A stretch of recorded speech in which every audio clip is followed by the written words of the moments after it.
Ayo Galawers, kembali lagi bersama gue Fatimah Tusawal di channel Ngomong Film.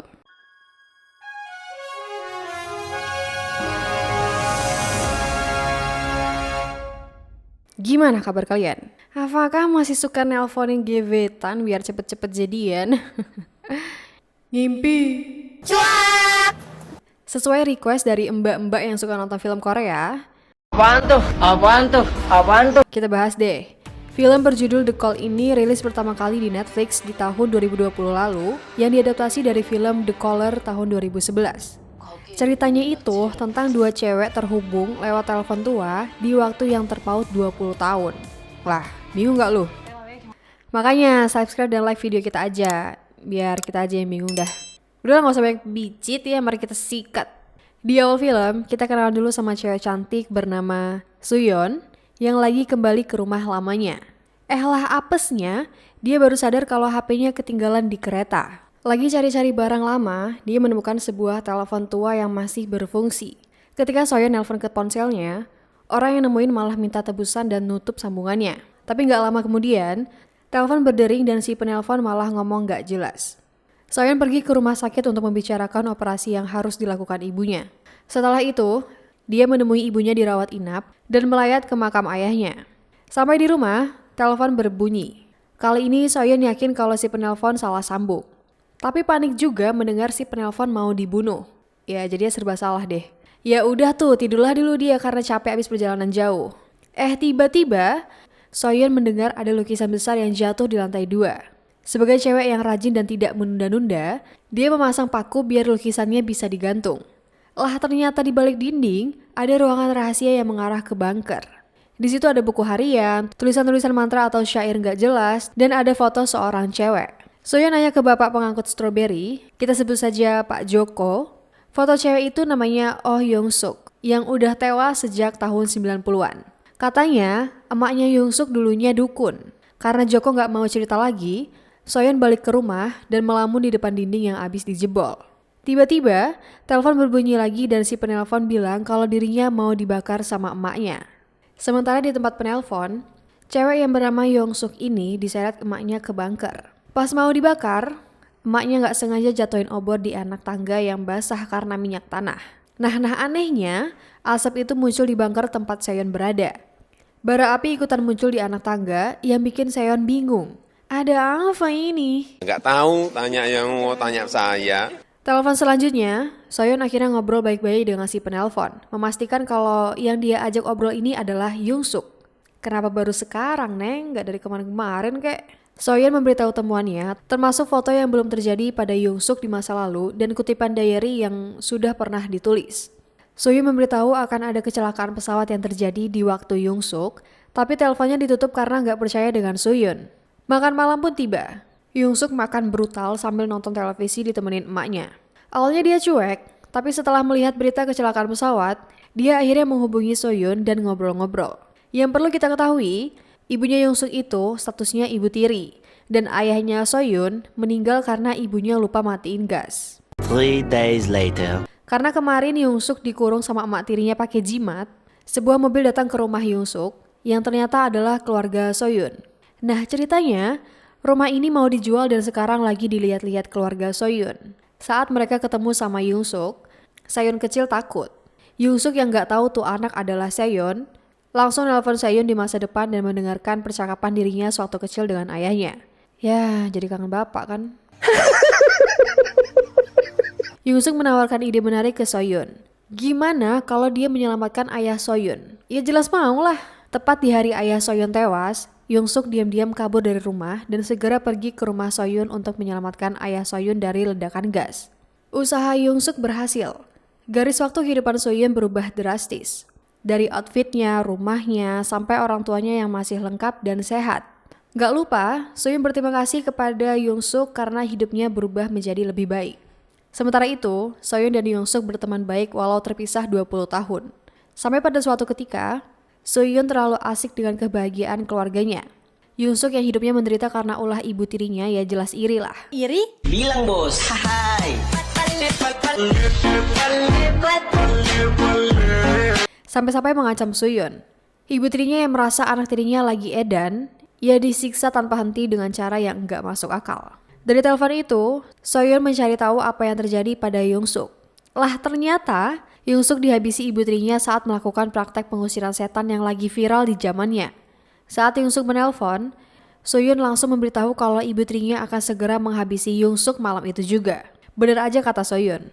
Ibu tirinya ngambil mata tombak yang disembunyiin di akuarium, masuk ke kamar Yongsuk, lalu menusuk-nusuk brutal. Lah ternyata cuma guling. Bukannya kayak orang normal yang kabur dari rumah, Yongsuk memilih untuk menghabisi ibu tirinya. Otomatis garis waktu di masa itu berubah drastis. Suatu hari, Yongsuk kedatangan Joko yang mau bagi-bagi stroberi. Dia ngajak Joko masuk ke dalam untuk bantuin milih baju. Pas ditinggal Yongsuk ganti baju, Joko dengan niat hati yang baik dan tidak sombong mau menaruh stroberi di dalam kulkas. Dalah dia malah nemu banyak bungkusan plastik yang salah satunya berisi rambut dan jari manusia. Wah udah deh, kalau begini ya kesalahan besar ngebiarin Yongsuk hidup. Lagi kumpul keluarga, Soyeon dapat telepon dari Yongsuk. Dia mendengar suara Joko yang dihabisi Yongsuk. Setelah telepon ditutup, blazernya Soyeon ketetesan darah dan hilang gitu aja. Dia nanya soal Joko ke orang tuanya, tapi mereka malah nggak tahu siapa Joko. Soyeon pergi ke kebun stroberi Joko.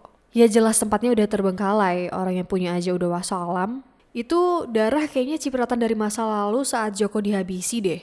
Soyeon nanya soal Joko ke kantor polisi. Salah satu polisi yang jaga, kita sebut saja Amron, heran. Orangnya sudah wassalam lama banget, tapi kok baru sekarang ada yang nanyain.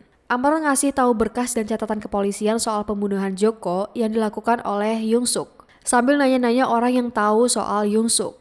Jadi ceritanya, di masa lalu, polisi datengin rumah Yongsuk untuk meminta saksi atas hilangnya Joko.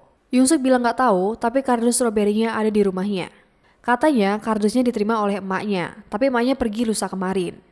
Lagi mana sih kok malah baunya kelihatan banget? Polisi jadi curiga kan mbak sama lu? Paniklah Yongsuk. Dia segera menghilangkan bukti kejahatannya dan menelpon Soyeon. Udah tahu Yongsuk kelakuannya kayak setan. Ada gila-gilanya Soyeon ngasih tahu kalau Yongsuk bakal dihukum seumur hidup. Giliran Yongsuk yang pengen ngingkirin bukti kuat biar bebas, Soyeon langsung nutup teleponnya. Ya ngamuk lah si Yongsuk. Hade, entahlah sampai sini gue no comment deh, ikutin alur wae. No comment.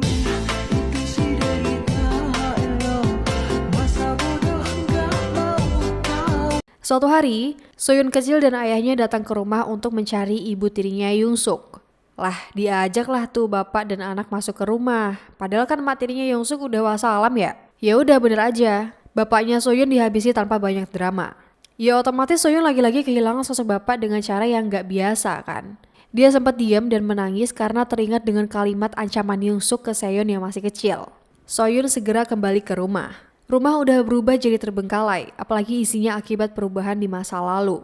Telepon berdering. Dia diancam sama Yongsuk untuk mencari bukti pembunuhan Joko dalam waktu 1 jam kalau masih sayang nyawa. Ya udah tuh, Soyeon mencari info dan cara untuk menjebak Yongsuk dengan menemukan bukti pisau yang dibawa oleh seorang tunawisma.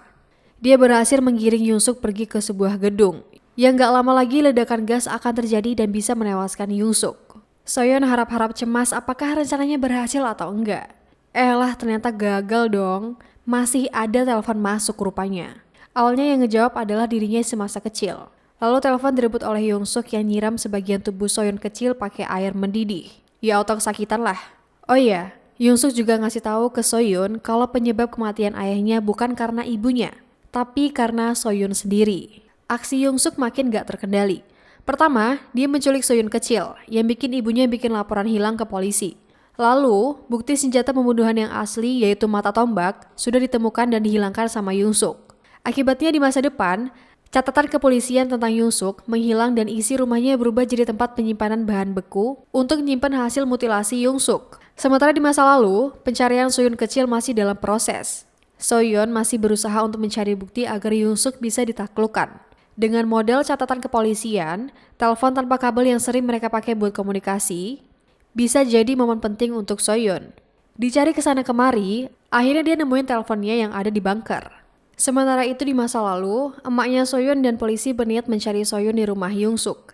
Walau sempat curiga karena ada jepit rambut anaknya hingga pencarian sampai ke lantai 2, Soyeon tetap gak ditemukan.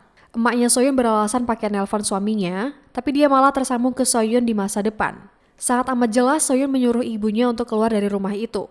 Bener aja, nadi di leher polisinya langsung dipotong sama Young-suk. Sayangnya, Soyun dipukul sama Young-suk dari belakang. Saat telepon berdering lagi, Soyun dan Young-suk adu mekanik rebutan telepon. Begitu juga dengan emaknya Soyun yang juga adu lari.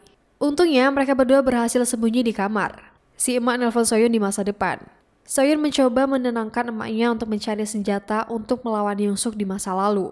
Ada alat pemadam api di kamar itu. Ya lumayan lah ya daripada gak ada sama sekali. Waktu mau siap-siap semprot, Young-suk pakai acara mancing Soyun kecil. Biar si emaknya gak ada perlawanan gitu. Soyun dewasa udah terpojok dengan keberadaan Young-suk yang siap menebasnya. Semua ditentukan dari aksi emaknya di masa lalu. Si emak sempat lengah dan punggungnya terluka. Tapi seorang emak gak akan nyerah gitu aja. Beliau melawan Young-suk sekuat tenaga, tapi kekuatan anak muda jauh lebih unggul. Di saat detik-detik Soyun kecil dihabisi, si emak menerjun jatuh Young-suk dari lantai 2 bersama dengan dirinya. Masa depan kembali berubah. Soyun segera menemui ibunya di rumah sakit tapi gak ketemu. Kantor polisi juga gak ada yang tahu. Kelilinglah dia tuh ke kuburan dan menemukan nisan yang tanggal lahir dan wafatnya persis ibunya. Mewek dan nyesel lah tuh si Soyun karena gak bisa nyelamatin ibunya. Tapi bohong. Ibunya masih hidup sampai sekarang. Begitu juga dengan Young-suk. Di akhir cerita, Soyun dan ibunya tetap wassalam. Jadi begitulah cerita misteri Bin Pusing dari The Call. Yang gue tahu, film ini melibatkan satu garis waktu. Kalau ada yang berubah di masa lalu, ya di masa depan juga bakal berubah. Jarang-jarang loh ada film yang punya bad ending kayak gini. Kalau menurut gue sih bagus ya, walaupun di awal agak bingung dan makin pusing di akhir. Gimana menurut kalian? Apakah seru? Atau malah greget sama kelakuannya Soyun? Ya, yang penting semoga kalian paham deh. Kalau ada film dan series yang pengen dibahas, bisa tulis di komentar di bawah ya.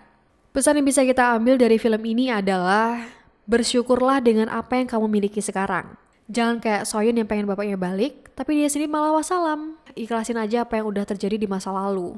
Yaudah deh, sampai bertemu di pembahasan berikutnya. Bye-bye.